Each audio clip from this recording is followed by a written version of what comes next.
બધાને જય માતાજી મિત્રો। આજનો બ્લોગ અમે પ્રાણી સંગ્રહાલયમાંથી ચાલુ કરીએ છીએ। આજના બ્લોગમાં અમે તમને બધાને પ્રાણી પક્ષી ને એવું બધું બતાવશું। હાલો તો આપણે પહેલી વસ્તુ જોઈ મિત્રો, આ જલ બિલાડી છે, જોઈ શકો છો તમે। એક આમ રખડે છે બિચારો।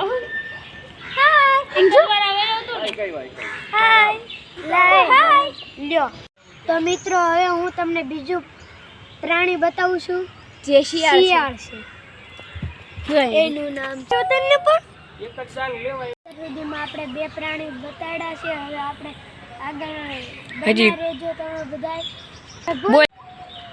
તો આગળ હજી બહુ બધા પ્રાણી છે, હવે હું તમને બતાવીશ। હાલો બ્લોગમાં બના રહેજો। હવે હું તમને દીપડો બતાવું છું। જો 3 દીપડા છે। જો એક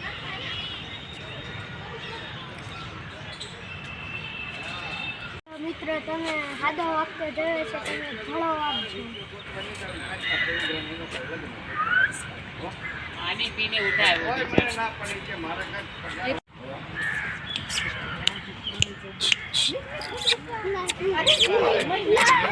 તો તમે અહીંયા આવો તો ખાસ ધ્યાન રાખજો, કેમ કે અહીંયા પ્રાણીઓને કાંઈ ખવડાવતો નથી કોઈ, અને કાંઈ વસ્તુ દેવાથી ના પાડે। અને અહીંયા જ્યાં જોઈને સિક્યોરિટી ગાર્ડ હોય છે, તો તમે અહીંયા આવો તો એ ખાસ ધ્યાન રાખજો।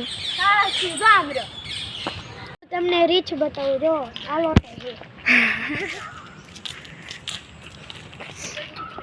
માંડું પડી ગયું। ગુડી બેન અમારે બેહી ગયા થાકીને। આજે પ્રાણી સંગ્રહાલયમાં આવ્યા છીએ। પ્રાણી સંગ્રહાલયમાં બહુ મસ્ત પ્રાણી છે, વતન સુવિધા છે, તો બધા પાણી પીવા જાય છે। હવે મગર આવી ગઈ છે, પણ આ લાંબા મોઢા વાળી મગર છે। લાંબા મોઢા વાળી મગર પહેલી વાર જોઈ અમે। ઘરિયાળ મગર એટલે કે લાંબા મોઢા વાળી મગર છે। જો આ હાદી મગર આવી ગઈ, બીજી મગર ધોળિયા મગર। અહીંયાથી પાણી આવે છે। આ છે મેપ।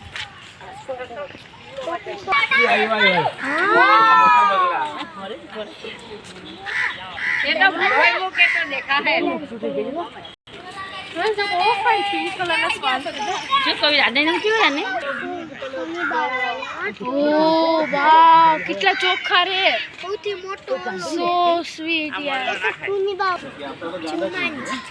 જુમાનજી પિક્ચરમાં આવ્યો હતું આ શત્રુમુખ કહેવાય, શત્રુમુખ। બધાને ટાટા જય માતાજી। હવે મળીએ આવતા બ્લોગમાં।